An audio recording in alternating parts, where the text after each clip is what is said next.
kerana dapat kita berkumpul pada pagi ini bersama-sama di dalam rumah Allah Subhanahu Wa Taala untuk mendengar ceramah perdana duha yang akan disampaikan oleh Ustazah Asma binti Harun. Didoakan agar majlis kita pada hari ini beroleh keberkatan dan rahmat Allah Subhanahu Wa Taala. Sebelum kita mulakan ceramah pada pagi ini, marilah kita mengenali terlebih dahulu latar belakang Ustazah Asma binti Harun. Ustazah berasal dari Terengganu dan kini menetap di Negeri Sembilan, di Seremban Negeri Sembilan. Beliau telah mendirikan rumah tangga bersama Tengku Fazli binti Tengku Yahya dan dikurniakan 7 orang cahaya mata. Berkelulusan ijazah sarjana muda Syariah Al-Azhar, Mesir dan melanjutkan pelajaran master pengajian Islam di Open University Malaysia, OUM. Beliau pernah berkhidmat sebagai pegawai Hal Ehwal Agama Islam JAKIM, penolong pengarah bahagian Undang-Undang Keluarga Islam, Jabatan Hal Ehwal Agama Islam Negeri Sembilan, pengacara rumah tangga.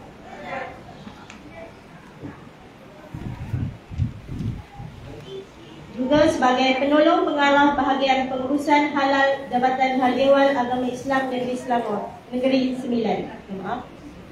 Kini beliau merupakan pendakwah, motivator, penulis, pengasas dan penaung NGO Sahabat Amal Care serta pengarah Hijrah Excel AF Sdn Bhd.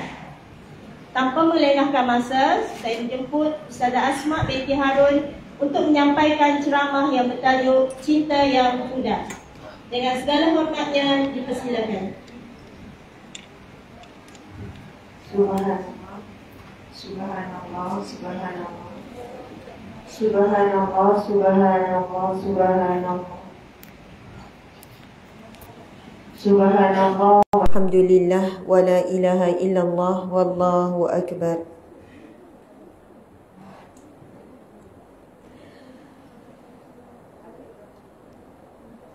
A'udzubillahi minasyaitonirrajim. Bismillahirrahmanirrahim. Assalamualaikum warahmatullahi wabarakatuh.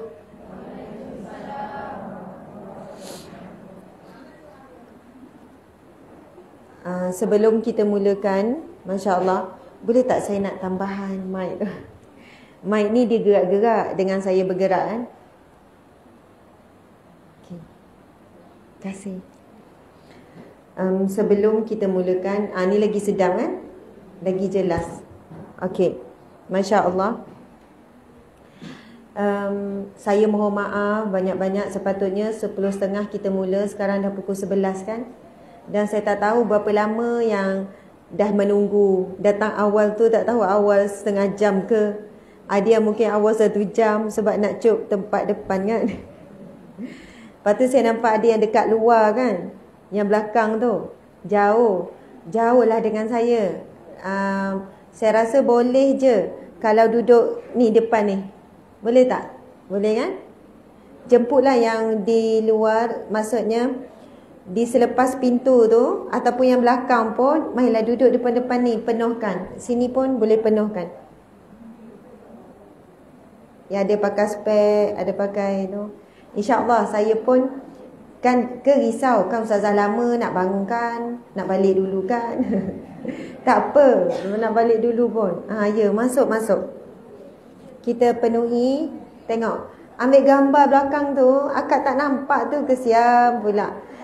Daripada cermin gelap tu, ambil ni kan. Faham tak maksud saya yang belakang tu? Jom. Memang ada TV kan, tapi dia ambil gambar kot TV. Marilah masuk. Mari duduk depan ni, sedap sikit kita. Sebenarnya memang bila majlis ilmu kita kena berusaha untuk sedekat yang boleh. Kalaulah ada artis kan datang, kita usaha tak nak sedekat yang boleh? Berhimpit-himpit sebab nak dapat dekat, nak tengok depan-depan, nak ambil gambar dekat-dekat. Subhanallah. Ya. Masya Allah. Okey. Kemudian saya minta maaf pasal waktu. Kami bertolak daripada Seremban Negeri Sembilan. Rawang ni agak jauh jugalah ya dengan Seremban. Lepas tu saya kurang sihat sikit. Macam demam, orang kata apa ya, macam gegar badan, nak demam tak demam tu. Sebenarnya situasi macam ni dah 4-5 hari lah. Balik daripada Kemboja, sana memang cuaca dia teramat panas. Sampai masyarakat Kemboja pun dia orang tak keluar waktu siang. Panas Ustazah, panas. Pergi mana-mana dia orang sebut panas, panas. Saya fikir orang Kemboja sendiri duk sebut panas-panas. Kita orang Malaysia ni yang tak biasa, tapi kami tetap kena keluar macam biasa walaupun bawah terik matahari, sebab misi yang perlu dilaksanakan tak boleh tunggu teduh. Macam tu. Jadi bila balik, jadual terus padat. Bermula daripada malam sampai kes ikan mati kan. Siapa baca kes ikan mati? Pagi besok sampai malam, pagi besok sampai malam. Jadi dalam hampir 3 malam 4 malam berturut pun tidur pukul 2 pagi. Saya rasa macam tu lah ya. Kurang sihat. Itu yang parking jauh sikit, duduk nak keluar tu lambat tadi tu. Maaf AJK ya. Saya tertidur. Bila tertidur, kita kan macam nak jumpa orang kan malu. Itu yang ambil masa dulu buat macam-macam exercise dalam kereta supaya tak nampak sangat muka bangun tidur tu. Dia kan macam mamai-mamai gitu. Jadi minta maaf lah ya. AJK memang diorang dah ready dah tu dengan pakaian sama kan. Warna sama, beratur, tiba-tiba lagi parking jauh. Lepas tu lambat pula keluar kereta. Sebab macam tu lah. Kita rasa macam orang nak tengok muka kita, kita pun kena muka mamai kan. Jadi mohon maaf lah ya muslimin muslimat. Alhamdulillah, Masya Allah, akhirnya saya sampai dan kita semua dapat berkumpul di sini. Dan jika saya tidak dapat menyampaikan dengan terbaik, sebab saya pun jenis yang kalau boleh nak buat sehabis baik, saya mohon maaf awal-awal. Kalaulah misal kata tiba-tiba rasa saya cuba, kalau rasa tak larat sangat, mungkin saya berhentilah bila waktu. Maksudnya macam tu. Subhanallah, Alhamdulillah. Datang jauh-jauh ni memang kalau boleh kita nak memberikan kepuasan. Bukan puas hati yang tak baik, puas hati yang terbaik, memberi kesan dalam hati dan sebagainya. Masya Allah. Okey, jadi itu kad, maksudnya saya belum mula, saya cuma bagi penjelasan ni baru kita nak mula balik ya. Kita ambil. Okey.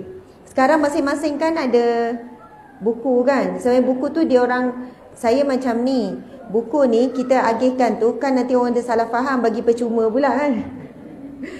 Buku ni baru saja dilancarkan, baru saja siap dalam 2 minggu lepas. Bukan 2 minggu lepas.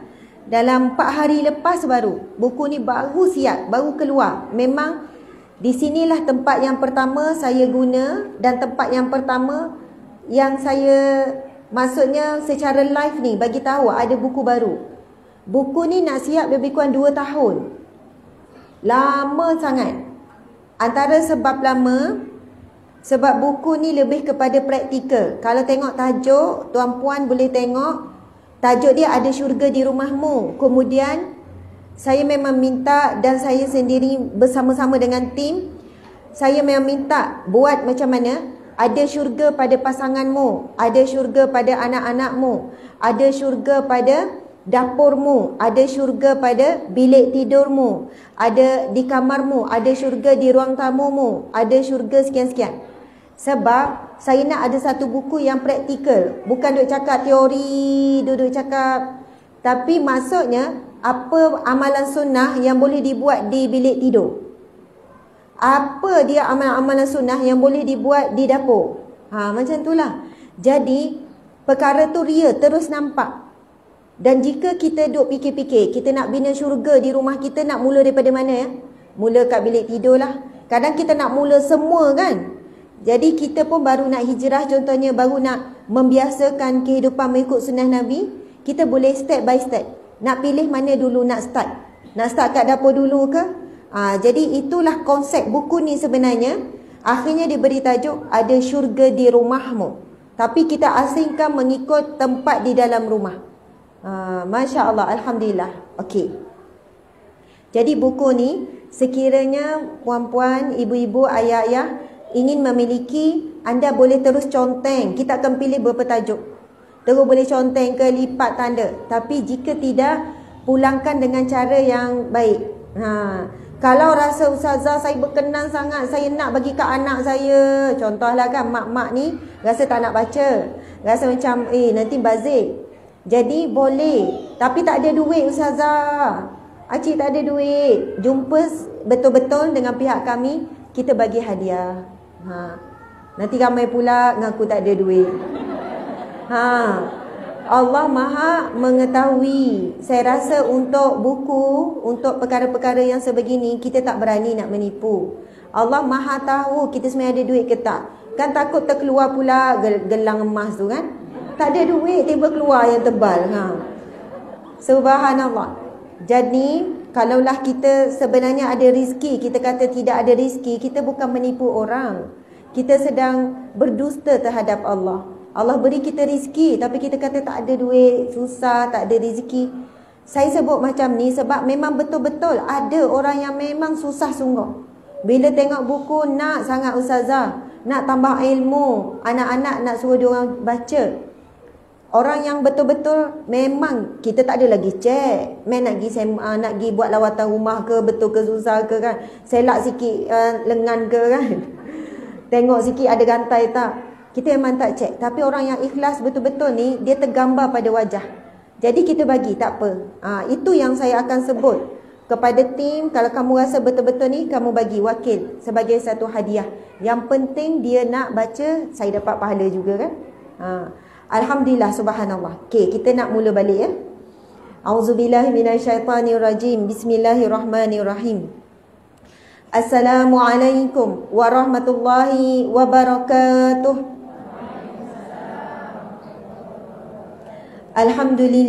Alhamdulillahi rabbil alamin.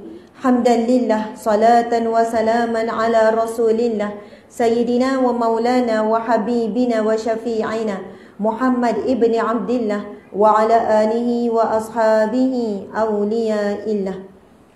Alhamdulillah, segala pujian bagi Allah, Tuhan yang mentadbir sekalian alam. Tuhan yang telah memberikan kepada kita segala nikmat, segala ujian, lalu berikan jalan keluar. Tuhan yang memberikan kepada kita sakit, lalu beri kesembuhan. Allah yang berikan kepada kita anak-anak, lalu diberikan juga kasih sayang melalui anak. Allah berikan kita suami. Kan masa kita anak dara dulu nak sangat bersuami kan. Betul tak cik kan? Nak sangat bersuami, nak nikah sangat. Tak kira lah, tak kisahlah siapa saya nikah. Kan sebab tengok orang jadi pengantin, kan kita rasa nak, bilalah giliran. Masya Allah. Tetapi semua nikmat datang bersekali ujian. Package tu memang package yang Allah tetapkan, package yang bersama. Nikmat mesti datang dengan ujian, sabar jadi rahmat. Masya Allah, Allahu Akbar. Kalau ada orang nampak seronok jadi Ustazah Asma, contohlah ya, ramai orang sayang, tapi package dia ramai juga orang benci. Kalau rasa ramai orang doakan, ada orang doakan kebaikan, ada orang sebaliknya. Kalau sekian-sekian, maksudnya saya selalu ulang begitulah pada suami, pada anak-anak. Memang seronok sekian-sekian, tetapi mereka perlu sabar dengan ujian yang begitu banyak. Subhanallah. Daripada seorang suami ada nikmat, ada ujian. Anak, bahkan kita juga adalah ujian bagi suami kita. Masya Allah. Alhamdulillah ala kulli hal, kita bersyukur kepada Allah Subhanahu wa ta'ala. Selawat dan salam buat junjungan agung Nabi Muhammad sallallahu alaihi wasallam. Kita selawat sikit ya. Bismillahirrahmanirrahim. Saya ni tak reti sangat sebenarnya. Bukan tak reti selawat, tak reti berlagu-lagu tu. Maksud tak reti berlagu, faham kan? Ada orang dia ikut memang tak jadi. Sampai adik-beradik saya cakap apa? Kak Mak, bila Kak Mak start selawat je, kena tutup telinga ya tu. Adik-adik kan, dia gua-gua. Maksudnya, Kak Mak selawat punya tune pun Kak Mak tak boleh nak ni. Kak Mak ada style sendirilah. Macam tu kan. Ada orang kan dia boleh ikut je nada kan. Saya memang tak boleh. Tapi ada hikmah lah. Kalau tak, takut duk menasyid kan. Masya Allah. Jadi kita selawat sama-sama. Dan ini bukanlah bernasyid, bukan melenggok-lenggok, bukanlah menyanyi. Tapi bila buat ada lagu sikit, irama sikit tu, kita rasa damai lah sikit kan. Okey, kita selawat. Bismillahirrahmanirrahim. Semua risau saya ke ni? Macam saya tengok macam macam risau saya tumbang gitu. Sebenarnya tak sempat makan pun tadi. Adalah cerita kenapa tak sempat makan. Okey, kita selawat sikit ya. Jadi taknya Bismillahirrahmanirrahim. Okey. Sallallahu ala Muhammad. Kuat-kuat. Sallallahu alaihi wasallam. Sallallahu ala Muhammad. Sallallahu alaihi wasallam. Ya Nabi salam alaika. Ya Rasul salam alaika. Ya Habib salam alaika. Salawatullah alaika. Macam sedih je kan? Sambung lagi boleh? Sekejap. Anta Syamsul dulu ke Asyraqah dulu? Tiga puluh confuse. Okey. Sallallahu ala Muhammad. Sallallahu alaihi wasallam. Sallallahu ala Muhammad. Sallallahu alaihi wasallam. Muslimin muslimat, ada orang bila kita selawat macam tu, dia rasa macam kenapa ambil masa lama ni, cepat-cepatlah ceramah macam tu kan. Dah lah selawat tu macam slow, macam nak tidur kan, macam sedih je. Subhanallah, bila kita berselawat, yang paling tak suka kita selawat adalah siapa? Setan. Setan. Orang panggil itu setan. Bahasa setan. Syaitan memang tak suka sangat. Dia buatlah kita rasa macam tak best ke, rasa macam nak komen ke, rasa tak nak menikmati manisnya selawat. Kan syaitan daripada awal lagi, Nabi Adam tu dia memang pelekeh. Daripada awal lagi Allah perintah sujud, dia jawab dia dibuat daripada api, sedangkan manusia daripada tanah. Subhanallah. Dan sifat sombong syaitan ni memang cuba dia tiup pada kita. Subhanallah, muslimin muslimat. Tak habis lagi selawat, nanti kita sambung. Dalam yang selawat yang kita nasyidkan tu, ada dua-dua. Ada salawat, ada salam. Perasan kan? Sallallahu alaihi Sayyidina Muhammad, sallallahu alaihi wasallam. Ada dua-dua dah.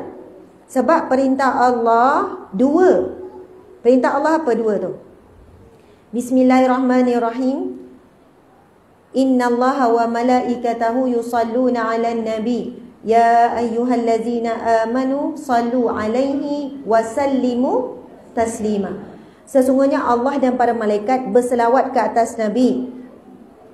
Wahai orang-orang yang beriman, ucapkanlah salawat dan salam ke atas Nabi. Nampak tak saya ni? Nampak? Allah perintah apa? Dua kan? Salawat dan juga salam. Ustazah semua dah tahu Ustazah, kenapa nak ulang panjang-panjang? Yang kita tak perasan, bila kita salawat saja, Allahumma salli ala Sayyidina Muhammad, ada salam tak dalam tu? Allahumma salli ala Sayyidina Muhammad, ada salam tak? Tak ada salam. Bukan saya kata selawat tu tak sempurna. Itu sempurna. Allahumma salli ala Sayyidina Muhammad, sempurna. Tetapi tidak ada salam. Pahala besar tak? Besarlah, pahala selawat memang besar. Tapi di dalam Al-Quran Allah perintahkan dua. Itu satu perintah. Wahai orang beriman, ucapkanlah salawat wasallimu, dan ucapkanlah salam ke atas Nabi Muhammad sallallahu alaihi wasallam. Jadi bila kita salawat yang nasyid tu, Itu antara yang sempurna bila nak sertai sekali dengan salam. Kita kan memperbanyakkan selawat, Allahumma salli ala Muhammad, Allahumma salli ala Muhammad. Tapi kita tambah sikit wa ala alihi wa sahbihi wa sallim. Ataupun kita boleh gabung Allahumma salli wa sallim. Boleh ikut saya tak? Allahumma salli wa sallim ala Sayyidina Muhammad. Jadi ini bukan tambahan saya. Imam Nawawi dan ulama-ulama besar menggabungkan terus salam, salawat dan salam. Allahumma salli wa sallim. Ya Allah, rahmatilah dan sejahterakanlah ke atas Nabi Muhammad sallallahu alaihi wasallam. Salam tu maksudnya mendoakan kesejahteraan. Adakah Nabi perlukan doa kita? Kalau kita fikir Nabi tidak memerlukan doa kita, Nabi sudah sejahtera di sisi Allah pada saat ini. Nabi sedang menikmati nikmat taman-taman syurga. Bukan syurga yang sebenar, pintu belum dibuka, tunggu hari akhirat, tetapi telah hidup dalam keadaan kenikmatan taman-taman syurga. Subhanallah. Jadi yang memerlukan salawat dan salam kita lah. Sebab Nabi sallallahu alaihi wasallam bersabda, "Man shalla alayya salatan wahidatan sallallahu alaihi asyara salawat." Setiap kali kita berselawat kepada Nabi, kita dibalas 10 kali. Kalau saya doakan kawan saya doakan puan-puan, saya akan dapat balasan doa tu kembali pada saya, tapi 1 kali ganda lah. Dan kita tak tahu bagaimana Allah nak balas. Tapi yang pasti bila kita mendoakan rahmat, salawat tu rahmat dan juga kesejahteraan, kita dapat balasan 10 kali ganda. Itu daripada hadis Nabi. Sebab itu bila kita berselawat adalah untuk kita. Sebab itu ada orang tanya, kenapa nak kena doakan untuk Nabi? Selawat itu doa. Allahumma, ya Allah, salli, rahmatilah, wasallim, sejahterakanlah ala Sayyidina Muhammad, ke atas penghulu kami, Nabi Muhammad sallallahu alaihi wasallam. Masya Allah. Okey, kita sambung. Dah hilang melodi kan? Macam mana? Anta syamsun, anta badrun, anta nurun, taqaluri. Itu tadi melodi lain kan? Dia kena start pada awal. Okey. Sallallahu ala Muhammad, sallallahu alaihi wasallam, sallallahu ala Muhammad, sallallahu alaihi wasallam. Anta syamsun, anta badrun, anta nurun fawqa nuri, anta ikthiru wa ghali, anta misbahu suduri. Kita sambung terus. Asyraqal badru alaina, fakhtafat minhul buduru, misla husnika mara'ayna, fakhtafat minhu sururi. Ya Habibi, ya Muhammad, ya arusal khafiqaini, ya muayyad, ya mumajjad, ya imam al-qiblataini. Okey, terakhir. Sallallahu ala Muhammad, sallallahu alaihi wasallam, sallallahu ala Muhammad, sallallahu alaihi wasallam. Allahumma salli wa sallim wa barik alaihi, sallu alaihi. Subhanallah. Alhamdulillah, Alhamdulillah muslimin muslimat dimati Allah sekalian. InsyaAllah sekarang kita buka buku kita ni. Sebelum tu nak ucap terima kasih pada pihak penganjur, iaitu Surau Al-Ikhlas, Bandar Sungai Buaya, Rawang, Selangor. Terima kasih kepada Encik Nar Zuraidi bin Rosli, pengerusi Surau Al-Ikhlas. Namanya Surau Al-Ikhlas. Masuk auto ikhlas kan?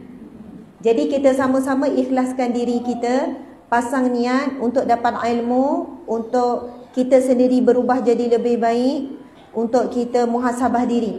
Bukan bila kita dengar ilmu menambahkan penglihatan kesilapan pada orang lain, tapi kita memang datang nak baiki diri kita, ya Allah. Kita nak jadi lebih baik, dan kita tak nak letak syarat pun untuk kita jadi baik. Syarat suami sekian, syarat anak sekian. Memang kita totally nak jadi baik dengan diri kita, untuk diri kita. Subhanallah. Terima kasih Puan Surayah binti Harun. Sama pula kan? Masya Allah Puan Surayah. AJK Muslimat Surau Al-Ikhlas. Daripada awal tadi santuni. Kemudian kepada MC tadi. Adinda. Subhanallah, orang muda. Sampai apa ni? Subhanallah. Terima kasih sangat. Terbaik. Para jemaah muslimin muslimat yang hadir sekalian. Jadi Alhamdulillah sekarang kita cuba buka, kita tengok pada isi kandungan dulu.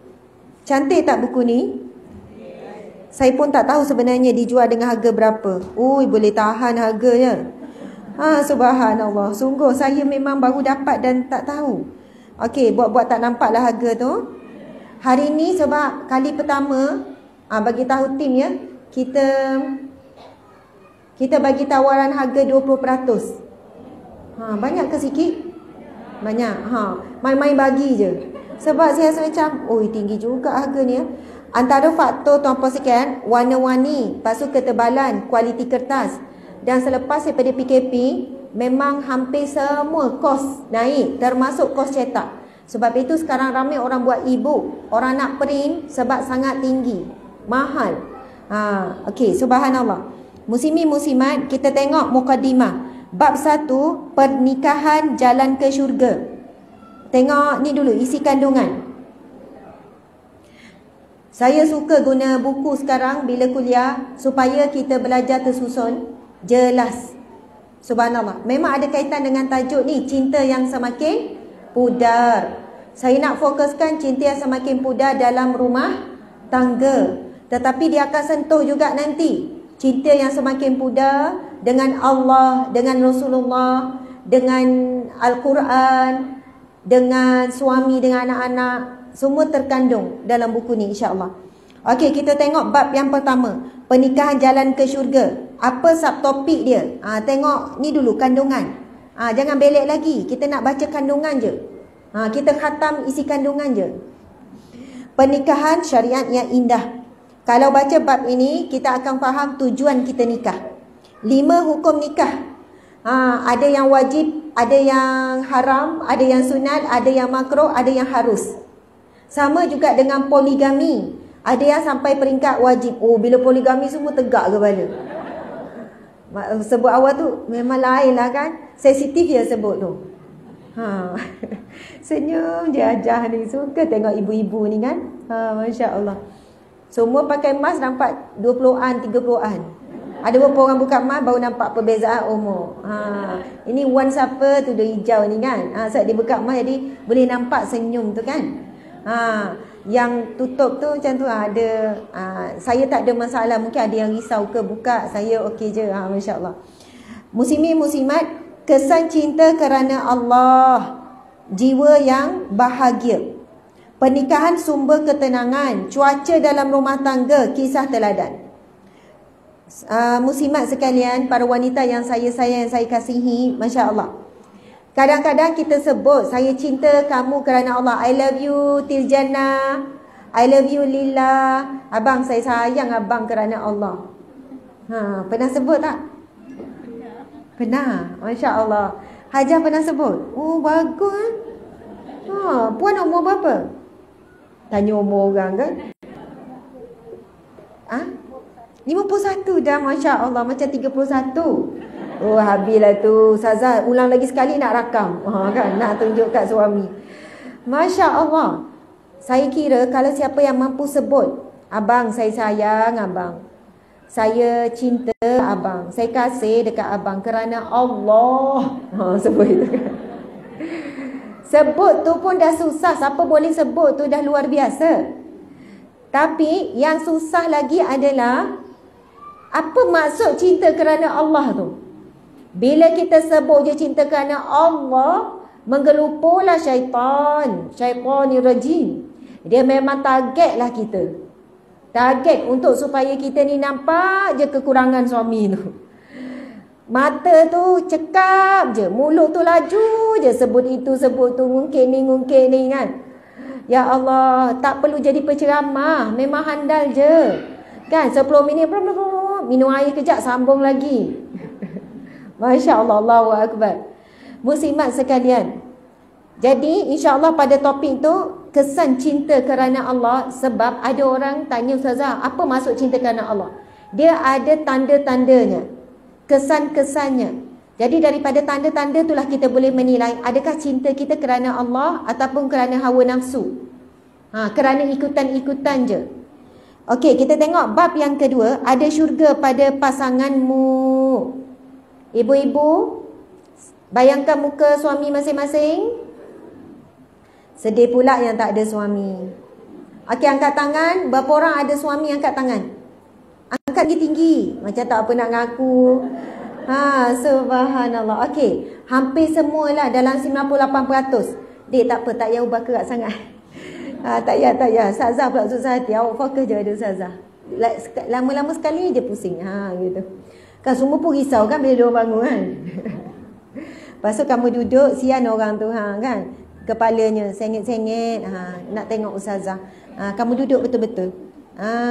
Selalu kena ni. Duduk macam tu kamu halang juga orang. Kamu pun lengok. Duduk betul-betul gitu. Okay. Nak tidur pun boleh. Dia saya kejutkan. Diorang dah selalu dengar ceramah saya kan. Muslimat sekalian, bayang muka suami dah bayang? Ke bayang muka orang lain? Hai, bahaya. Okey, bila bayang tu, sejuk hati ke panas hati? Sejuk. Untungnya hujan. Macam menangis tu kan. Bayang, nangis sampai sejuk.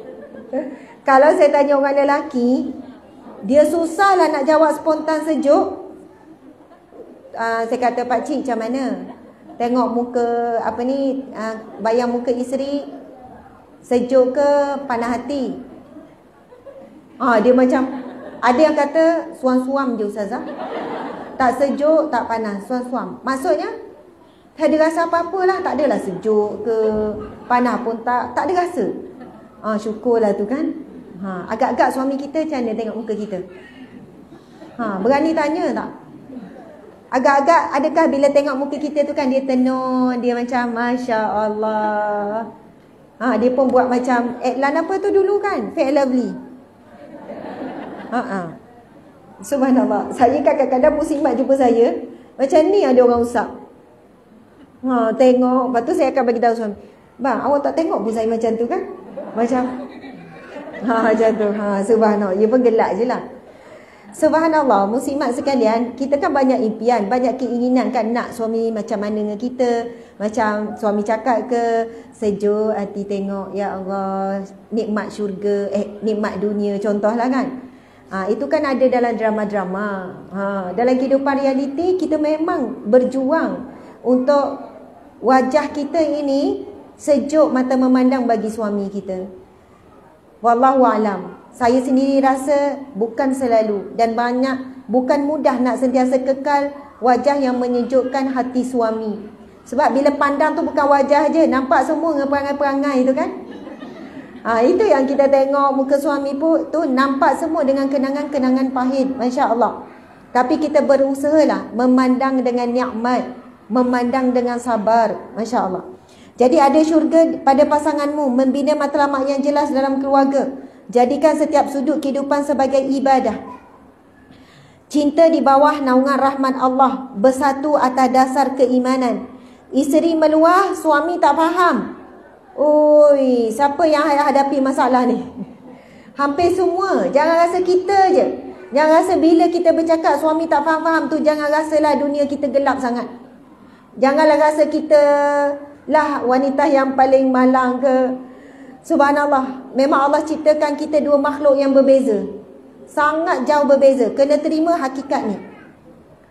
Lagi banyak kita cari titik persamaan antara kita dengan suami kadang-kadang lagi jauh jurang. Kita kadang tanya, awak tak faham ke apa yang saya rasa? Awak tak rasa apa saya rasa? Awak tak nampak ke apa saya tak nampak? Awak tak fikir ke apa saya fikir? Lagi dia blur. Subhanallah. Akhirnya kadang-kadang saya sendiri, Masya Allah, wa ufawwidhu amri ilallah. Dan aku menyerahkan urusanku kepadamu, ya Allah. Innallaha basirun bil ibad. Sesungguhnya Allah Maha mengetahui keadaan hamba-hambanya. Alhamdulillah. Kami bahagia. Tiba-tiba cerita sendiri-sendiri. Takut saya sebut-sebut macam tu, Ustazah ni tak bahagia ke? Kan? Kat Facebook tu, saya sebenarnya suka sebut kita-kita. Saya tak suka sebut ibu-ibu kadang-kadang macam tuju pada orang lain. Bila sebut kita tu, maksudnya saya cuba meletakkan diri bersama-sama. Kalau kita cerita pasal keluarga bahagia, ada sebahagian pada kita sedang struggle lagi walaupun nikah 30 tahun.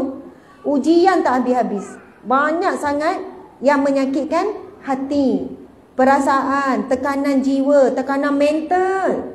Ramai wanita yang menghadapi tekanan mental yang datang daripada pasangan dan juga keluarga. Masya Allah. Okey, bencana lidah. 6 sifat wanita yang jangan dikahwini. Aduh, terasa hatilah pula kan. Sabar atas ujian rumah tangga. Allah dan malaikat menyambut orang yang sabar. Ujian penghapus dosa. 10 tahun mengumpul pahala sabar. Lelaki qawam, 3 ekspresi syukur, qanaah, 4 ciri sifat qanaah. Lepas tu masuk bab lelaki pula. Lelaki dayus. Siapa lelaki yang dayus? Siapakah wanita qanitah, iaitu wanita yang taat. Taati suami sebagai jalan meraih redha ilahi. 3 perkara penting yang perlu disempurnakan sebagai seorang isteri. Haram taat pada perkara yang melanggar syariat. Topik ke-7 tu, menjadi penyejuk mata. Kita akan pergi tengok topik ni ya, kejap lagi. Asam garam perkahwinan, kisah teladan. Belajar daripada Sayyidina Umar Al-Khattab. Kemudian bab ketiga, ada syurga pada anakmu. Saya tak baca dah tu secara detail tu. Lepas tu ada syurga di ruang tamu rumahmu. Ada syurga di ruang ibadahmu. Ada syurga di bilik tidurmu. Ada syurga di dapurmu. Subhanallah, Allahu Akbar. Dan setiap ruang ni, buku ini akan membawakan bagaimana saranan dan sunnah Nabi ketika di bilik tidur, dalam hubungan suami isteri, bagaimana dengan anak-anak, bagaimana di dapur. Mungkin baru kita tengok, ada doa sekian-sekian. Tak boleh buat macam ni, macam tu. Sebab kita kena berusaha menghidupkan imej Rasulullah dalam keluarga, dalam rumah tangga kita. Okey, sekarang kita pilih tajuk mana dulu?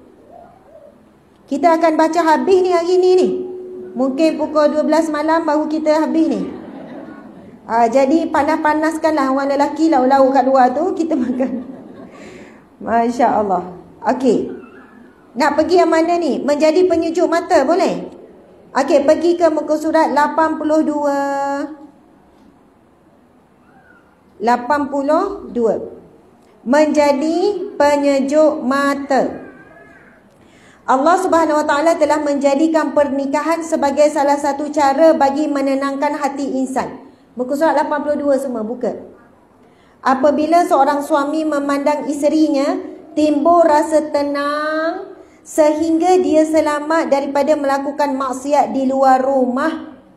Ini di antara ibadah terbesar wanita. Dia menjadikan dirinya sebagai tatapan suami, sebagai tempat disalurkan keinginan hawa nafsu yang halal tu, yang suci tu. Subhanallah. Sehinggalah suami itu mampu menundukkan pandangannya terhadap yang haram di luar rumah. Ini sangat penting. Ibu-ibu siapa yang umur 50 tahun ke atas, angkat tangan. 50 tahun ke atas, angkat tinggi-tinggi. Tangan aku 50 tahun ke atas. Ramai ni 50 tahun ke atas. Masya Allah, jikir-jikir pun. Ni dah menopause belum? Tak kan? Ada yang dah, ada yang tak. Masya Allah. Berat tak ujian menopause? Ke biasa je? Ada orang biasa, ada orang teruk. Saya dulu masa kerja perundingan rumah tangga, banyak kes penceraian. Hujung-hujung usia, umur 60, umur 70 bercerai, dah ada cucu apa semua. Faktor utama menopause.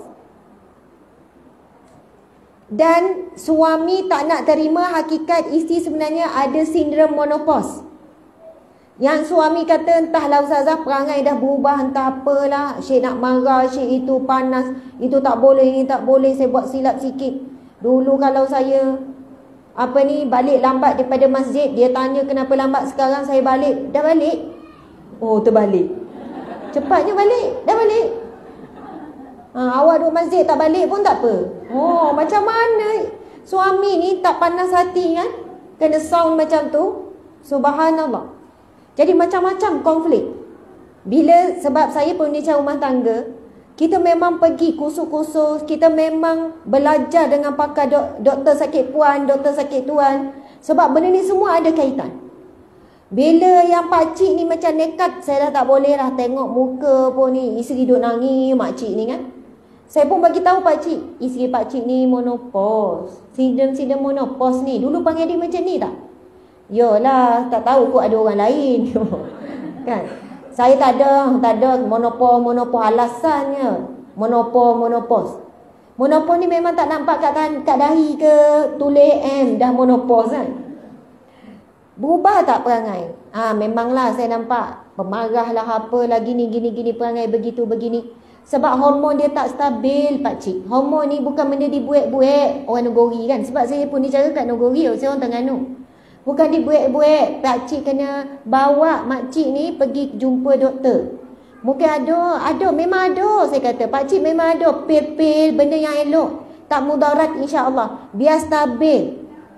Itulah Ustazah. Nak sentuh pun macam sentuh terenjat elektrik. Baru nak sentuh sikit, nak manjur-manjur juga. Dia kata, sentuh sikit, istighfar lah, suruh istighfar suami kan. Tapi cerita lebih kurang, nak bagi tahunya isteri ni, sentuh tak boleh, nak ni tak boleh. Sebab apa? Pakcik ni walaupun umur 60-70, bila keluar, betul tak? Orang umur 70-80, tengok perempuan lawa seksi, dia tengok tak? Tengok juga dia. Tengok. Buat-buat macam orang tak tahu. Padahal nampak tak? Di atas Syed bergaduh. Subhanallah. Tapi bila saya tengok di atas bawah, dia marah. Awak ni apa dah tua ni? Istighfar lah. Tengok orang. Macam tu kan. Ada je benda yang tak kena. Jadi subhanallah, alhamdulillah banyak kes tak jadi bercerai di usia emas. Walaupun mereka macam nak bercerai, nak bawa haluan masing-masing. Makcik pun nak bawa masing-masing. Anak-anak menangis, Ustazah janganlah kami, ya Allah tak naklah mak ayah bercerai gini-gini, cubalah. Suruh pergi jumpa doktor, buat berapa kali rawatan, ambil darah, cek dan sebagainya. Alhamdulillah harmoni. Kalau sebelum itu macam elektrik terenjat, dah ada magnet sikit-sikit. Maksudnya boleh rapat-rapat, boleh pimpin tangan. Kan kita ada tengok orang tua jalan pimpin tangan kan? Ada seorang pasangan ni umur dekat 72. Mereka adalah mu'alaf Cina, Uncle Mubin dengan Makcik Fatimah. Memang orang susah. Kita NGO memang santuni. Sampai kami pergi kemas rumah, bersihkan apa. Yang saya seronok tengok pasangan tua ni, dua-dua adalah mu'alaf. Anak buang mereka tak nak mengaku sebagai mak ayah sebab dua-dua ni ambil keputusan masuk Islam. Jadi dua-dua sakit, tak ada yang ni. Tapi bila mereka berjalan, dua-dua dah enjoy, pimpin tangan dua-dua. Saya kau tengok, ya Allah seronok tengok. Sebab saya pernah bawa Uncle Mubin ni pergi makan satu kedai makan. Ajak dengan isteri dia lah, Cik Fatimah kan. Sampai kedai tu saya tak ingat nama sampai hari ni. Kalau suami kata jom pergi makan kedai Uncle Mubin, dia beri nama sempena pakcik ni. Tapi bila saya tengok, Masya Allah, bila tanya sayang, tanya makcik sayang pakcik, sayang tu terus pegang tangan. Maksudnya boleh nampak bagaimana mereka menterjemahkan kasih sayang tu pada sentuhan, Masya Allah, pada perkataan. Walaupun mereka sangat miskin, dunia tak ada apa-apa, anak-anak buang. Anak-anak lepas masuk Islam, anak langsung tak balik. Anak ada yang berjaya. Ada yang memang berjaya, maksudnya kaya dan sebagainya, tapi dibuang sebab masuk Islam. Allahu Akbar, bukan mudah. Jadi Masya Allah, kita sebut apa tadi? Kesimpulannya, walaupun umur kita 50-60, kena usaha juga jadi penyejuk hati dan penyejuk mata. Sebab yang kita bimbang, masa umur 20 lebih, 30 lebih, 40 lebih, kita boleh jadi penyejuk hati. Kita tak nak hujung usia kita mati dalam keadaan suami tidak redha. Mati dalam keadaan, padahal sebelum itu isteri yang salihah ni, tapi Allah uji sampai saat akhir kita. Kita tak boleh cakap, mungkin ada orang kata Ustazah bolehlah cakap, Ustazah tak rasa lagi macam mana ujian bila dah tua. Saya jumpa ramai warga emas kata, Ustazah, rupanya bila dah tua ni ujian lagi berat. Banyak kena sabar Ustazah, banyak sangat. Muda dulu banyak dah sabar, rupanya dah tua ni lagi banyak sabar. Sebab apa? Lagi dekat dengan nak kematian, Allah nak beri lagi banyak pahala sabar yang terkumpul sebelum jumpa Allah. Ingatkan dah tua Ustazah, dah tak ada dah masalah-masalah ke apa semua, tak tahulah, subhanallah. Jadi berjuang tu biarlah kita mati dalam keadaan kita berjuang menjadi isteri yang solehah. Jangan syaratkan suami jadi soleh. Jangan syaratkan orang lain, subhanallah. Jadi pada para wanita, jika ada masalah berkenaan hubungan seksual, saya cakap terus terang ni, sebenarnya bila jumpa doktor pakar sakit tuan ataupun pakar sakit puan, ada solution. Ada orang duk makan jamu, duk makan macam-macam produk. Saya bukan kata tak boleh, kan nanti marah pula peniaga-peniaga jamu. Saya cuma cakap, pengalaman saya handle kes masalah rumah tangga, banyak selesai bila rujuk kepada doktor. Masalah suami tak boleh nak berikan keperluan nafkah batin. Wahai para lelaki sekalian yang dengar melalui live dan sebagainya, mungkin ada kat luar dan sebagainya. Ada lelaki dia mengatakan apa? Alah awak perempuan takkan tak boleh sabar. Kenapa kuat sangat ni? Contoh, minta maaf saya sebut macam ni. Sebab saya handle kes banyak dan real. Suami ambil ringan tentang keperluan batin isteri. Sebab bagi dia, bab keperluan batin ni, seksual ni, lebih kepada lelaki. Perempuan tak adalah perlu sangat. Tetapi sebenarnya mengikut kajian, perempuan lebih lagi tinggi keperluan berbeza dengan lelaki. Sebab dia akan efek emosi, dia akan efek hormon, dia akan efek hormon ceria tu kurang. Dia bukanlah nampak secara zahir, tetapi dia memberi kesan dalam tempoh yang lama dan panjang. Bila suami ambil mudah, dia sakit, dia tak mampu nak beri.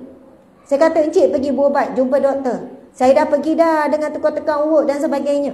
Alah, takkan tak boleh sabar. Saya kata, encik tahu tak, dalam Islam, isteri boleh minta cerai sebab ni, dan hakim boleh berikan fasah disebabkan ini.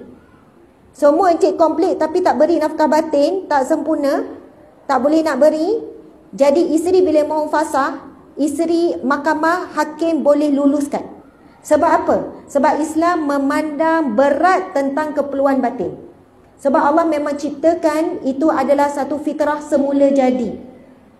Jadi subhanallah, suami isteri dua-dua. Dan inilah dia antara sumber cinta. Sumber cinta sangat mempengaruhi. Kadang-kadang ada kes datang, dia cerita pasal masalah komunikasi, masalah ni, masalah tu, masalah kewangan. Tapi bila masuk sesi ke-3, ke-4, ke-5, punca utama adalah hubungan suami dan isteri. Para alim ulama memang banyak ada kitab khusus untuk menceritakan adab, cara, kewajipan, jika ada masalah, apa doa dia, dan kita perlu merujuk pihak-pihak yang ada autoriti lah, doktor dan sebagainya. Fahamkan maksud saya? Masya Allah. Ada orang kata, Ustazah tak payahlah kupah, banyak sangat malu dengar. Tapi sebab ramai yang menafikan masalah ni. Tak payahlah nak tekan-tekan sangat. Bab macam tu sekarang ni fikir nak kiamat dah ni. Nak kiamat, betul lah nak kiamat. Jangan kiamat awal-awal dalam rumah tangga. Muslimin muslimat dimati Allah sekalian, kita sambung lagi. Kedua-duanya saling menyejukkan di mata dan menyenangkan di hati, lalu terbentuklah rumah tangga yang bahagia. Dalam konteks ini, suami isteri harus saling menjaga penampilan walau ketika di rumah. Anas bin Malik sebut, sebagaimana aku suka isteriku berhias untukku, aku juga suka berhias untuknya. Suami masing-masing handsome tak dekat rumah? Handsome. Oh, bagus ya. Pakai apa tu? Pakai baju kemeja, kemas. Kat rumah, cara pakaian dalam rumah lah kan. Tapi janganlah tak pakai baju kan. Lepas tu koyak dan sebagainya. Maksudnya di sini, bukan hanya isteri saja berhias. Nabi Muhammad SAW selalu merapikan rambut di rumah, memakai minyak wangi dan bersugi. Kalau ditanya kepada Sayyidatina Aisyah, apa yang Rasul buat di rumah? Aisyah bercerita salah satunya, sebaik Nabi masuk, Nabi akan terus bersugi. Kita pula berus gigi lah. Tapi kalau kita boleh mengamalkan bersugi pun bagus, guna kayu sugi tu. Kerana Nabi sangat menjaga bau mulut supaya tidak mengganggu isteri. Jadi bagi lelaki yang merokok, katanya orang rawang ni tak dia merokok. Wallahu a'lam. Bagi yang merokok, jangan duk ha-ha lah depan isteri tu kan. Ha-ha apa? Bukan hembus isap rokok tu. Buka mulut cakap kuat-kuat. Kalau sunnah Nabi, Nabi memang tidak merokok, kita tahu. Bahkan Nabi tidak makan makanan makruh yang berbau. Maksudnya, kalaupun Nabi tidak bersugi, kemungkinan besar tidak ada bau pun mulut Nabi. Sebab Nabi sangat menjaga makanan. Kita semua benda makan kan? Makanan-makanan macam-macam. Sebab makanan menjadi mulut kita berbau. Gigi berlubang apa semua. Sebab makanan keras ke, kering ke, apa ke, semua masuk kita ni. Nabi sangat menjaga. Tapi Nabi tunjuk contoh, bila masuk je terus bersugi. Itu yang Sayyidah Aisyah sebut Nabi buat pertama. Supaya Nabi nak jadi penyejuk hati, penyejuk mata kepada isteri. Subhanallah. Kita orang perempuan ada rasa tak lagi perasaan bila dengan suami nak cantik-cantik? Ada lagi tak perasaan tu? Ada lagi tak rasa nak dipuji oleh suami? Ada lagi kan perasaan tu? Ada lagi tak rasa macam bila suami puji tu rasa macam seronok sangat? Sampai kita tanya balik, awak puji ke awak peli? Betul ke ni? Betul ke? Tak puas hati ya. Siapa yang masih lagi ada perasaan tu, maksudnya masih ada cinta di dalam hati.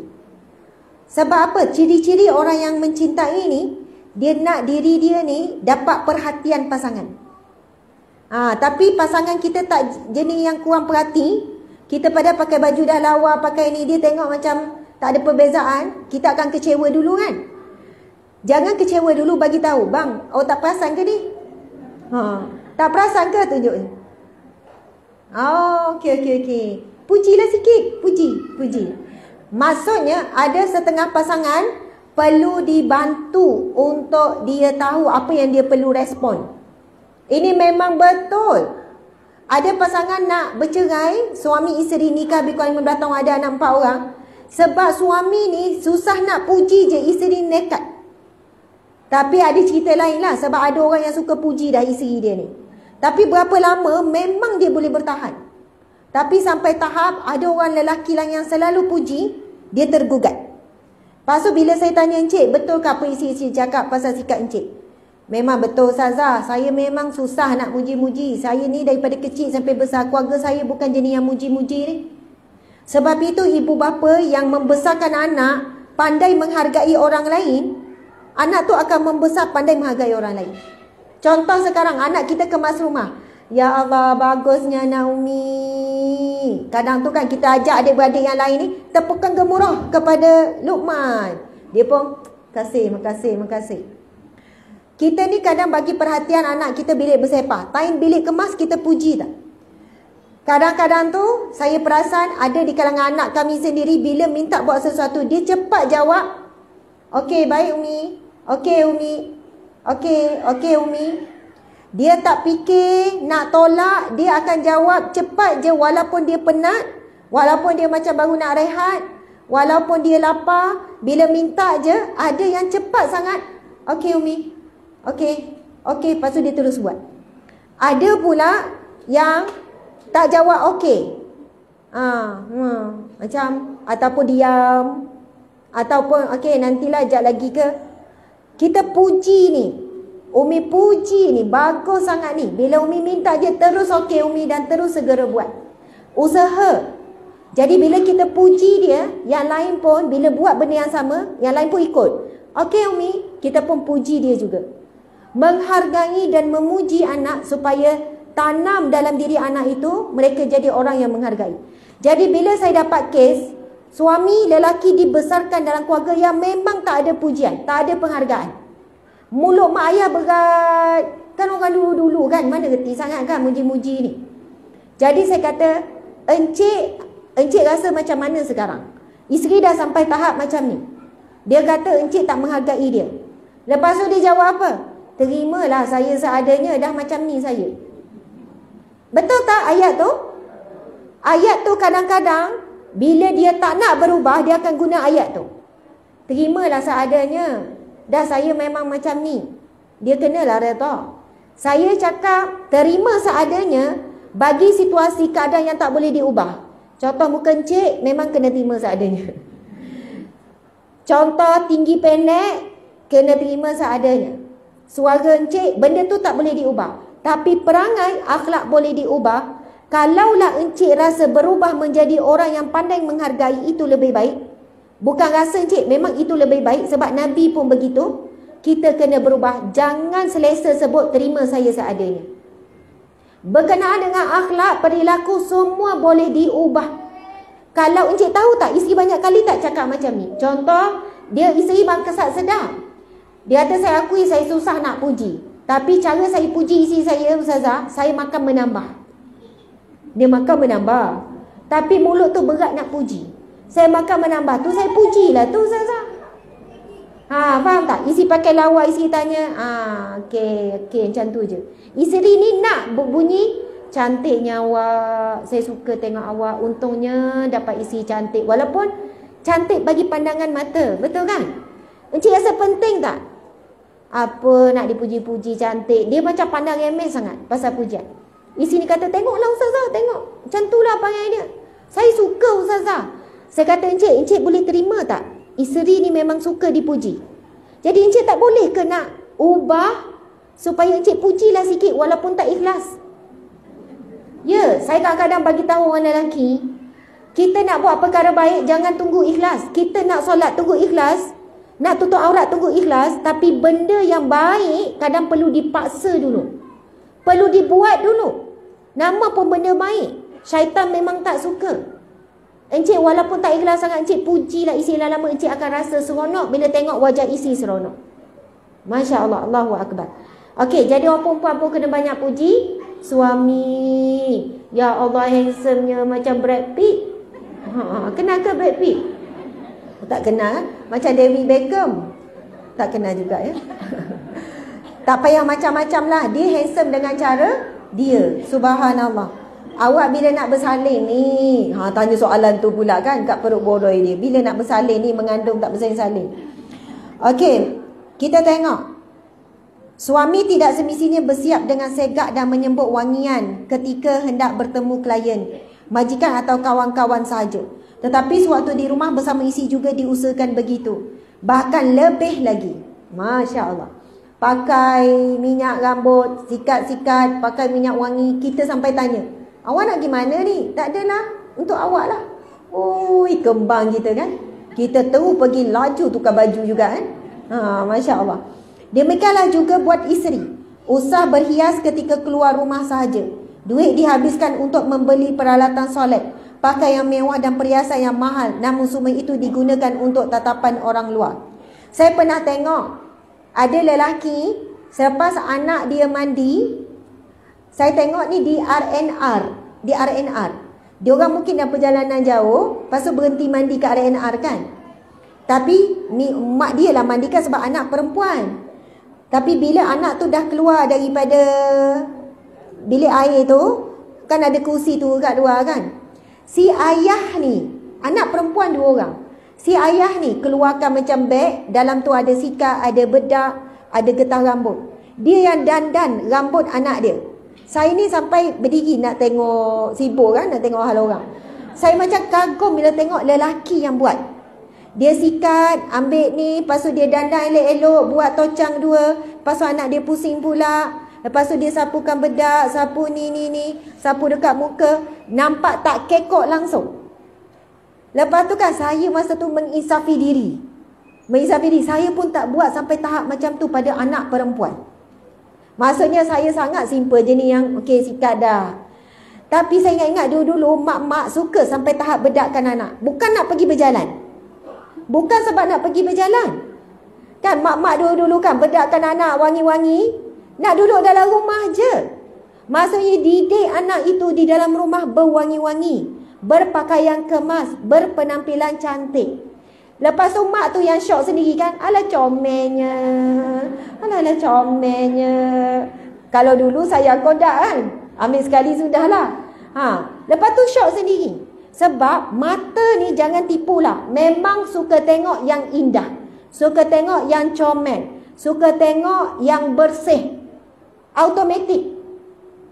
Kita janganlah guna ayat dah masak Ustazah, dah ngemah-ngemah, memang masam lah bau ni terimalah seadanya. Memang suami boleh terima seadanya. Seadanya jugalah kasih sayang. Seadanya lah juga sekian-sekian. Jangan pernah rasa rugi walaupun suami tak puji. Pahala Allah berganda-ganda. Saya pernah dengar seorang ulama besar, dia ceramah, saya rasa macam kagum. Dia ulama yang besar, orang Arab. Bila dia ceramah tentang bab rumah tangga, dia sentuh bab wanita, dia tak sentuh yang besar-besar. Pasal sabar, pasal ni. Yang dia sentuh adalah, wahai para wanita, antara besarnya pahala di rumahmu adalah kamu menghiaskan dirimu seindah-indahnya untuk tatapan suamimu. Sekian-sekian. Walaupun dia kupas yang tu saja. Sebab melihatkan hari ini wanita terlalu berhias indah-indah untuk di luar. Jadi itulah di antara punca keretakan hati ataupun punca kepada hilangnya seni cinta dalam rumah tangga. Okey, subhanallah. Kita tengok lagi, demikian juga buat isteri usah berhias ketika keluar rumah saja. Okey, dah baca tu. Walhal ketika di rumah penampilan di depan suami biasa-biasa saja. Sehingga ada beberapa keadaan rumah tangga yang berantakan kerana wujudnya sikap malas menjaga penampilan ketika di rumah. Misalnya mereka memilih untuk memakai baju yang sudah lusuh, berbau, berlubang dan sebagainya. Mohon terasa ya semua. Memanglah baju yang lama paling sedap pakai sebab sejuk kan. 5 tahun dah baju tu, saya ada lagi baju yang dah awal kahwin dulu. Baju kalau elok lain, tapi sebab lembut. Baju baru kan kasar sikit. Subhanallah. Tapi kita kena belajarlah. Isu ini memang kelihatan biasa. Namun perkara biasa seperti inilah yang tidak boleh diambil mudah. Sebaiknya semasa suami atau isteri ada bersama di rumah, usahakanlah untuk mengenakan pakaian terindah dan berdandanglah secantik mungkin untuk tatapan pasangan. InsyaAllah semuanya mendapatkan pahala. Marilah kita belajar daripada teladan Rasulullah SAW yang sangat menjaga penampilan di hadapan isteri-isteri baginda. Daripada Sayyidina Shuraih bin Hani radhiyallahu anhu, beliau berkata, okey, kita akan baca. Subhanallah. Sama-sama ya kita baca hadis ni, hadis sahih riwayat Muslim. Bismillahirrahmanirrahim. Sa'altu Aisyah bi ayyi syai'in kana yabda'un nabi sallallahu alaihi wasallam idza dakhala baitahu qalat bisiwak. Subhanallah, hadis sahih riwayat Muslim. Aku bertanya kepada Aisyah, apa yang mula-mula Nabi lakukan? Nabi SAW lakukan apabila masuk ke rumahnya. Dia menjawab dengan bersiwak. Yang kita dah sebut tadi itu. Subhanallah. Jadi kita pun wanita, bila suami balik, nampak suami ataupun dah jangka, bukan hanya bedak, bagi berus gigi ataupun bersiwak. Sebab itu memang sunnah. Dapat pahala yang begitu besar. Walaupun kita rasa kita buat macam ni, kita pun hidup sendiri kan. Sembuh lepas tu hidup sendiri. Oh, tak ada bau. Tapi bila buat je siwak ataupun gigi, memang dapat pahala. Ikut sunnah Nabi. Masya Allah, apabila suami dan isteri saling menyenangkan dan memberi ketenangan, inilah yang dipanggil sumber qurratu ain, iaitu penyejuk mata dalam kehidupan. Seperti mana yang disebut di dalam firman Allah Subhanahu wa taala. A'udzubillahi minasyaitonirrajim. والذين يقولون ربنا هب لنا من أزواجنا وذرياتنا قرة أعين واجعلنا للمتقين إماما. Dan orang yang berkata, ya Tuhan kami, anugerahkanlah kepada kami isteri-isteri kami dan keturunan kami sebagai penyejuk hati kami, dan jadikanlah kami imam bagi orang yang bertakwa. Dia bukan isteri-isteri saja ya, azwajina tu pasangan. Okey, kita pergi kepada 5 tip menambat hati pasangan. Menyambut kepulangan suami. Masya Allah. Sambut dengan senyuman, sambut dengan segelas air walaupun air kosong. Selamat pulang bang. Oh, macam formal sangat kan?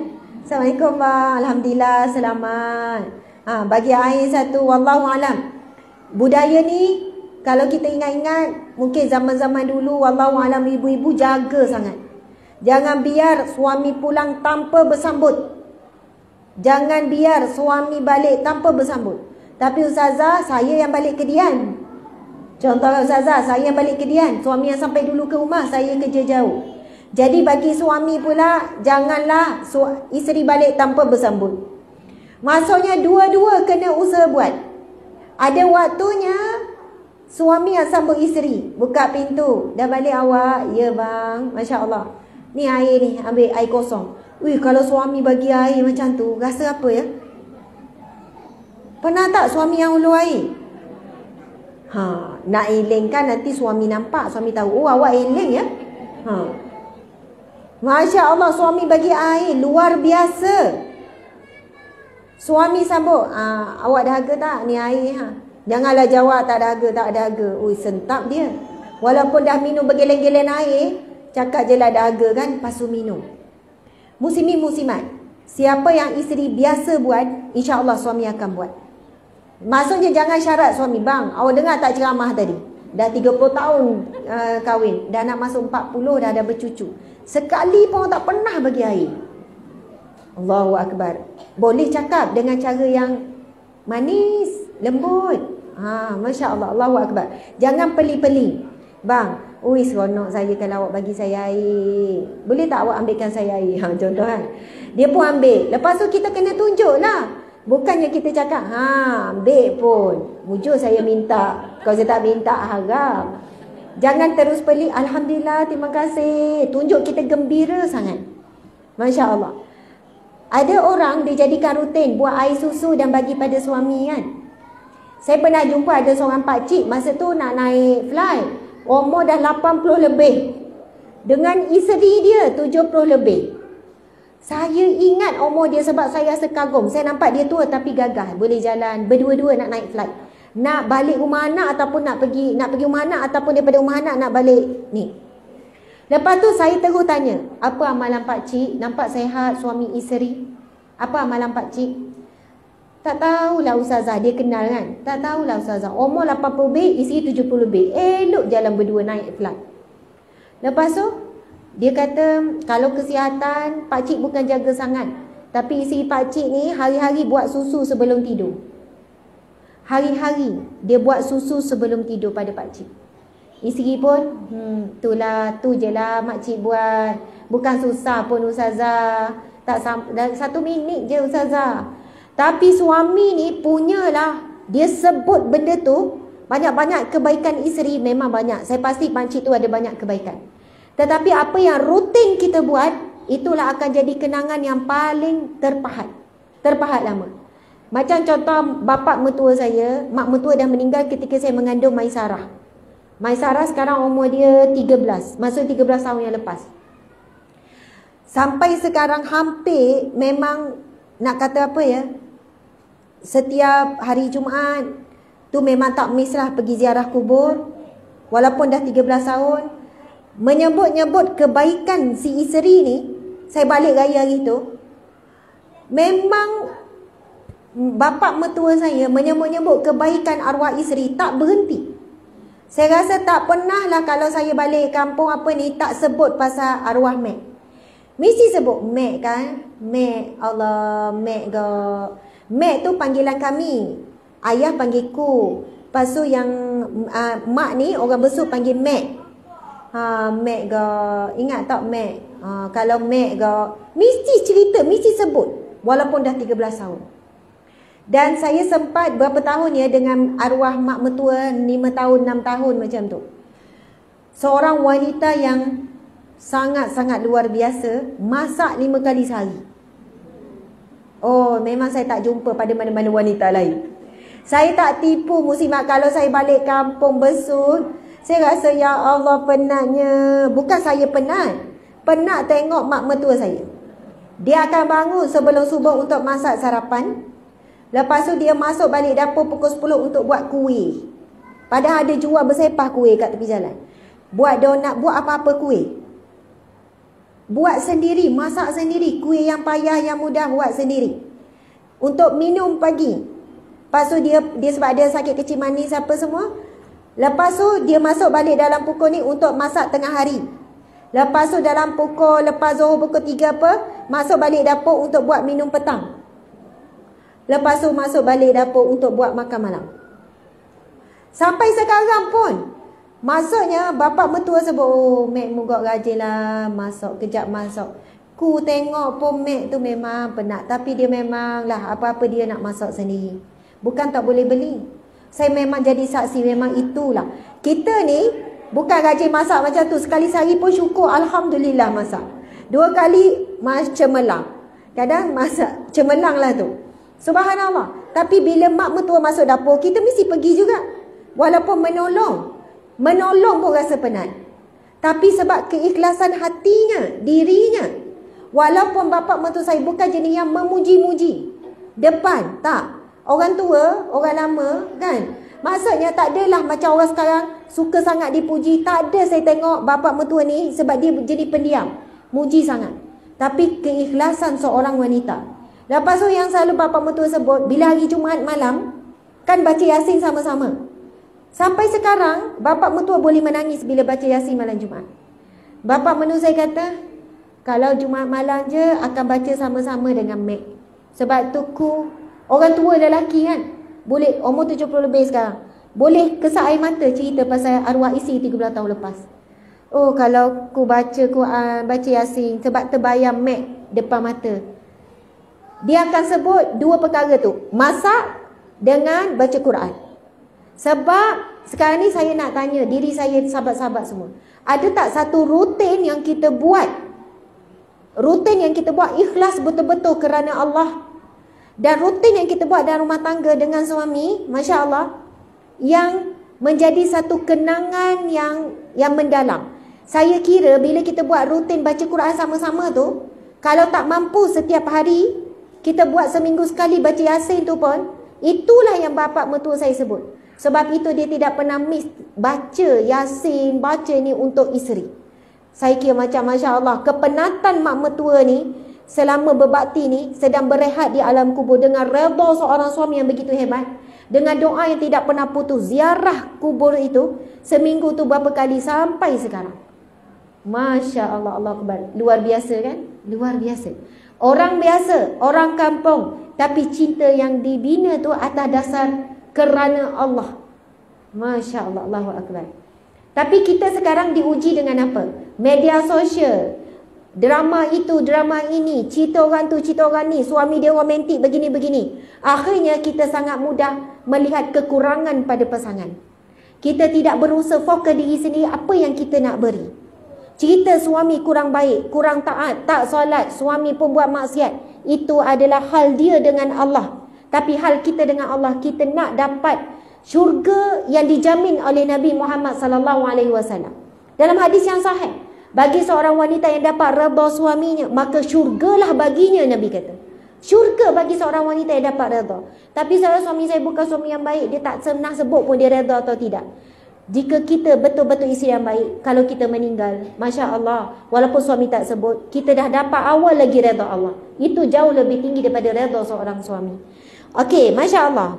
Kita nak habis dah ni, sekarang ke-12 suku semua dah lapar ya. Saya nak baca beberapa soalan, boleh saya jawab dengan laju-laju. Sebab awal-awal lagi ada orang bagi surat cinta ni. Bagaimana caranya membayar zakat K2SP setelah dah bersara baru tersedak ianya wajib dibayar? Begitu juga dengan hibah takaful. Okey, pergi je dekat majlis agama, pusat kutipan zakat, saya tak boleh nak jawab, tapi ada calculation dia. Bagi tahu KDSP dapat berapa, sekian-sekian, nanti dia bagi tahulah berapa. Ada yang kata, Ustazah dah habis dah guna duit tu. Takutlah nak kita tanya kot jumlahnya tinggi. Biarlah kita ni lagi takut ditanya di mahsyar. Ayatnya macam tu lah. Lagi takut ditanya di mahsyar. Kalau sekarang takut nak pergi jumpa malu, di pada mahsyar tu lagi dahsyat situasinya. Jadi kalau pusat kutipan zakat sebut berapa jumlah, kan, tiba-tiba 10,000 ke apa, duit dah tak ada, dah habis dah ni. Subhanallah. Bukan kita kena bayar terus langsam 10,000. Boleh bayar ansuran berapa mengikut kemampuan. Baru bayar RM50 dah meninggal, insya-Allah diampunkan Allah. Sebab yang penting Allah tengok usaha dan niat kita memang nak bayar. Jangan cari-cari alasan untuk tidak menunaikan kewajipan. Okey, soalan seterusnya. Apa pandangan Ustazah? Okey, bagaimana cara ibu bapa nak menangani masalah anak-anak yang sudah ada teman istimewa sebelum berkahwin? Bercinta couple sebelum berkahwin. Okey, ini memang banyak. Bercinta couple bermula daripada telefon lah. Mereka mesej, mereka WhatsApp. Bahkan ramai remaja hari ni memang bertukar-tukar gambar, bertukar-tukar video yang tanpa seurat benang. Ibu-ibu, muslimat sekalian, bukan tak percaya anak, tapi tidak percaya kepada, bukan tak percaya anak, ayatnya berhati-hati. Berhati-hati. Ramai dah ibu bapa yang terlambat dah. Terlambat. Anak dah berzina, anak dah mengandung. Ibu bapa datang jumpa saya, Ustazah, anak saya ni baik sangat. Ustazah, anak saya jaga solat, jaga aurat, dia belajar sekolah agama, Ustazah. Anak saya sekian-sekian. Tak pernah nampak dia gini-gini.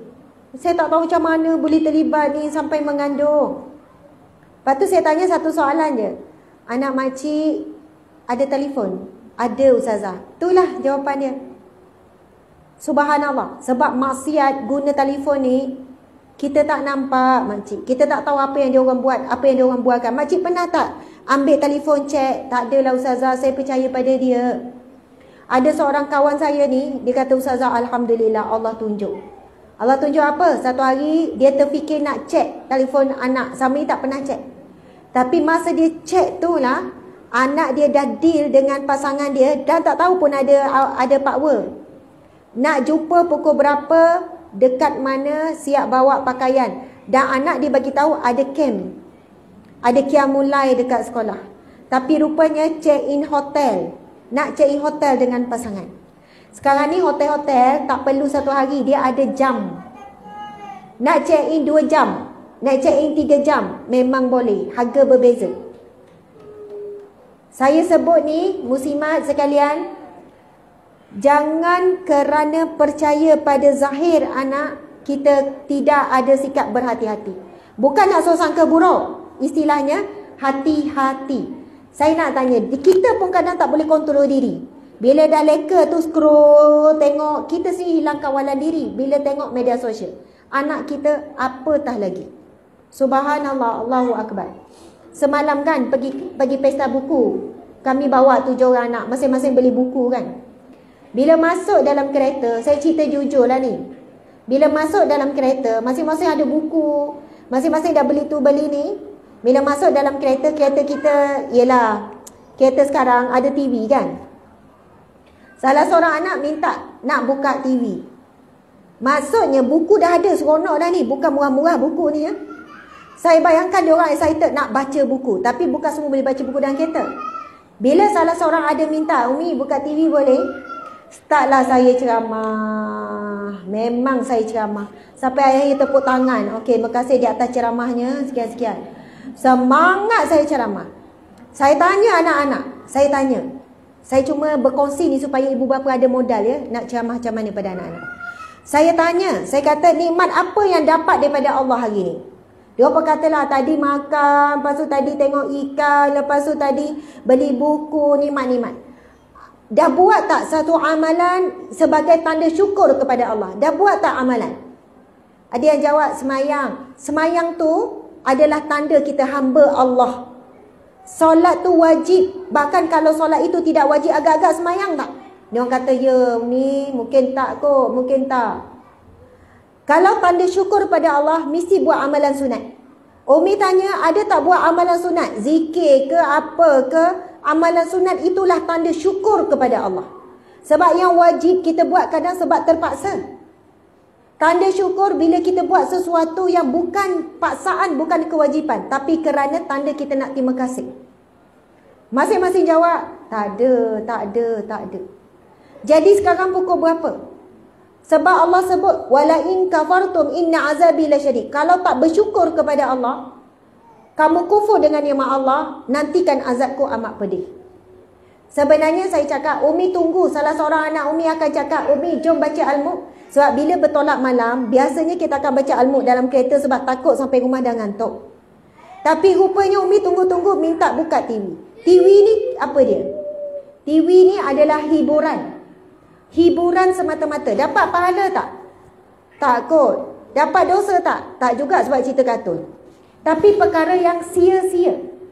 Adakah dengan tengok TV tu kita jadi hamba Allah bersyukur? Tak. Kita nak bagi anak-anak faham ni. Jadi sebagai tanda syukur, dapat beli buku, dapat beli ni, kita kena buat apa sekarang? Kita baca Al-Quran, sebab Al-Quran itu amalan sunnah. Jadi baca dua-dua, Al-Mulk dengan sejadahan. Subhanallah, Allahu Akbar. Perkara begini muslimat, kita kena tanam dalam diri kita. Lepas ni dapat nikmat makan, tengok orang lelaki dah makan. Ui, seronoknya, harap-harap lah tak habis kan? Okey, saya akan berhenti. Sabar. Saya pun lapar sangat. Okey. Dapat nikmat makan, dapat nikmat majlis ilmu, dapat nikmat sihat, apa semua. Wajib kita memaksakan diri. Ini hadis Nabi yang sahih. Kita belajar dalam beberapa kuliah minggu lepas. Kuliah Riyadhus Shalihin. Hadis sahih Nabi SAW bersabda, sesungguhnya Allah, subhanallah, Allah sangat suka kepada hamba yang mendekatkan diri kepada Allah dengan melalui amalan wajib. Dan Allah mencintai, Allah akan sayang, Allah akan kasih mereka yang mendekatkan diri kepada Allah dengan amalan sunat. Maksudnya, orang yang hanya buat amalan wajib, Allah suka. Allah suka. Sebab dengan cara itu dekat dengan Allah juga. Tapi siapa yang mendekatkan dengan Allah melalui amalan sunat, baca Quran, zikir, selawat apa, Allah akan sayang, Allah akan cinta. Maksudnya tingkatan kedekatan dengan Allah lebih dekat, lebih rapat, dan dia akan berada di kalangan yang dicintai oleh Allah Subhanahu Wa Taala. Jadi jangan main-main dalam mendidik anak bab supaya mereka ni ada sifat syukur. Kalau ibu bapa ni ikut je asalkan anak seronok. Okey, sekarang masuk kereta, okey buka TV pula gini-gini. Kami kat rumah memang ada TV tapi siaran tu tak ada. Astro semua-semua enjoy ke semua tu tak ada. Tapi mereka ada YouTube, sekali-sekala mereka tengok. Macam hari ni kami tinggal anak pagi sampai petang. Saya kata semalam beli buku kan, hari ni tak dibenarkan buka apa-apa pun tengok YouTube. Dan alhamdulillah mereka memang akan ikut. Sebab apa mereka akan ikut? Saya akan tanya yang kecil. Ada seorang namanya Sofwan, dia memang lurus, jujur. Walaupun abang kakak kata jangan cakap kat Umi, dia akan lurus je. Orang tahu Sofwan tak akan menipu. Ada tengok tak tadi? Tak ada. Kalau ada memang dia akan cakap. Dia adalah reporter paling utama kami. Jadi, diorang dah tahu Sofwan memang akan jujur. Jadi mereka kalau pesan tak tengok, memang mereka alhamdulillah setakat ini insya-Allah kita pun ada pesan CCTV. Macam tu sekali. Sebab kami selalu tinggal. CCTV murah je beli online. Masya-Allah. Jadi saya kata semalam beli buku, syukur pada Allah, baca sampai habis. Dan saya akan tanya diorang kan ni. Itu dibuat daripada kecil, lama-lama mereka biasa. Tak tengok TV 2-3 hari, telefon memang tak ada. Jadi benda tu atas kebiasaan kita. Jadi untuk anak yang tanya macam ni, saya tanya amalan ibu ni, macam mana Allah selamatkan dia? Allah selamatkan anak daripada berzina sebab Allah bagi dia dapat jumpa. Dia kata, Ustazah, pasal anak ni, sebab anak sekolah agama pakai tudung bulat. Dia tak sangka anak dia sampai peringkat nak check in hotel. Menangis-nangis dia jumpa saya. Sebab anak pakai, sekolah agama pakai tudung bulat, sekolah Arab, sekolah agama. Jadi tak terfikir anak nak cari hotel. Barulah dia tengok macam-macam mesej lucah yang selama ni anak dia duk mesej. Dia kata, Ustazah, saya memang beramal dengan zikir. Kebetulannya ialah saya asbab saja. Zikir, Ya Hafiz, Ya Muhaimin. Ya Allah, yang maha menjaga, yang maha mengawasi. Macam yang Ustazah share tu, dah aku serahkan penjagaan dan pengawasan terhadap anakku kepadamu, Ya Allah. Saya kata pada ibu ayah yang banyak berdoa, banyak beramal zikir supaya Allah jaga anak-anak, Allah akan tunjuk. Dia tak akan sampai kes terlambat. Sebelum berlaku benda yang tak elok, Allah akan tunjuk. Walaupun dengan cara yang tak logik. Subhanallah. Saya pun berlaku dalam pengalaman hidup saya dengan anak. Anak macam kadang saya kata, perasan tak? Walau macam mana pun Umi akan tahu. Allah akan tunjuk. Boleh pula banyak-banyak buku, kita ambil satu buku, dalam tu lah ada benda yang kurang baik. Padahal dia lukis je tapi lukis benda yang kurang elok. Macam mana? Itulah dia kata, itulah Umi. Macam mana Umi boleh jumpa? Padahal dia dah sorok. Faham ya?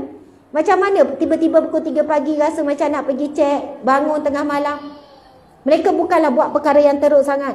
Tetapi bagaimana kita menyerahkan urusan kita, wa ufawwidu amri ila Allah. Zikir-zikir Allah akan jaga. Tak sampai terlambat Allah akan tunjuk.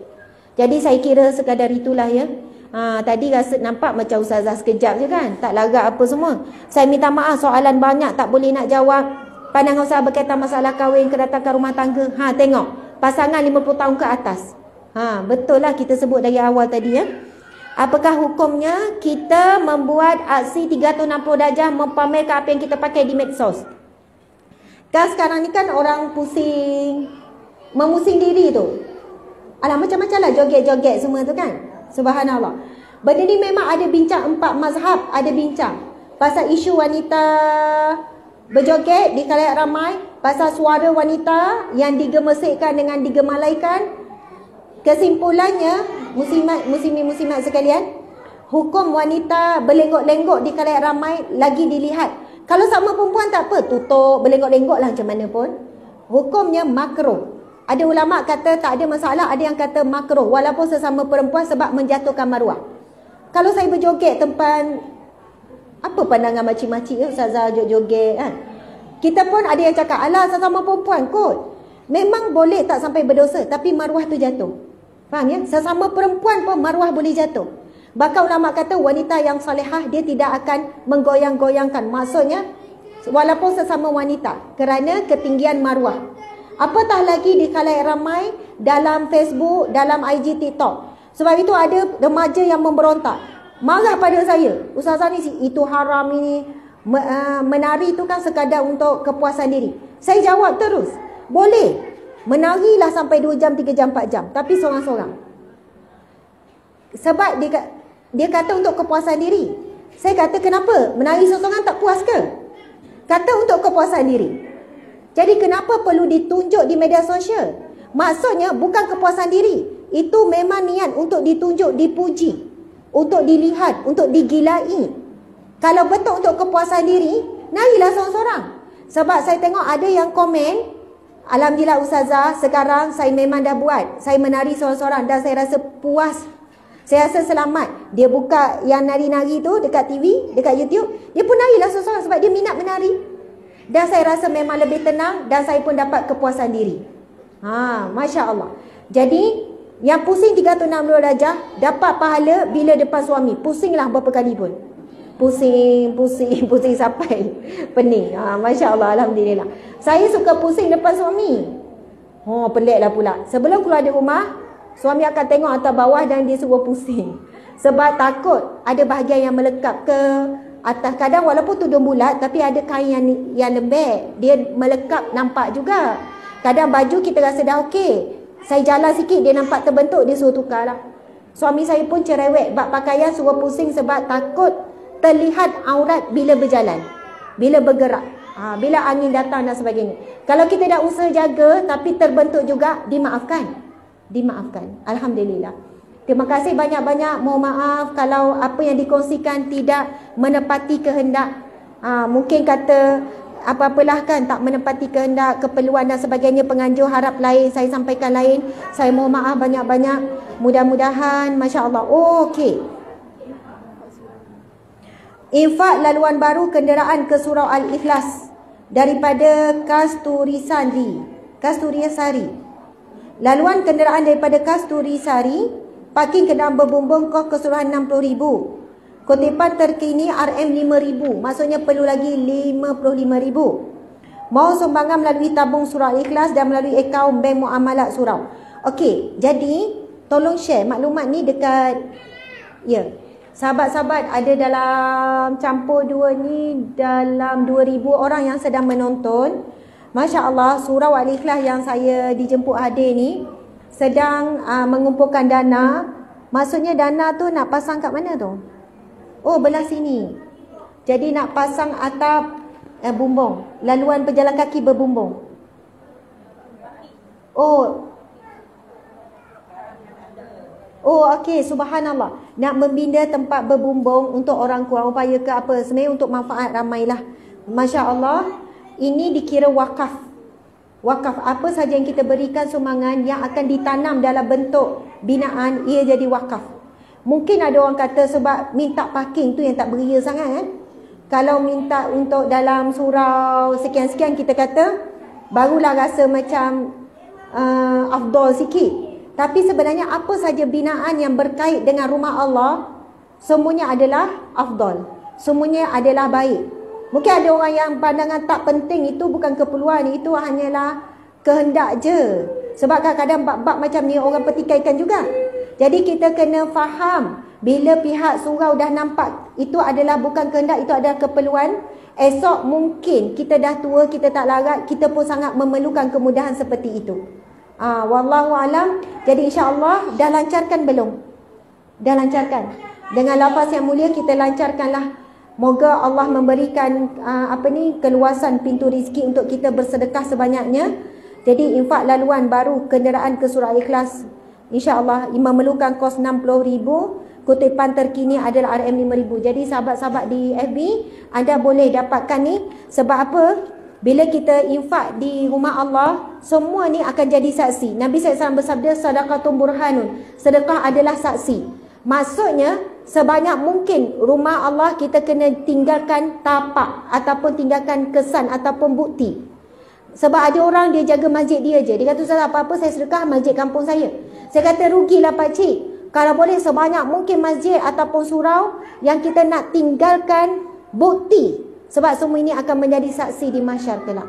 Saya mohon maaf salah dan silap, sayang semua ibu-ibu muslimat sekalian kerana Allah. Saya mohon maaf di atas kerana kekurangan tenaga dan memang kelaparan juga. Lepas tu kurang sehat. Masya Allah, tapi saya syukur dapat habis juga sampai tahap ni.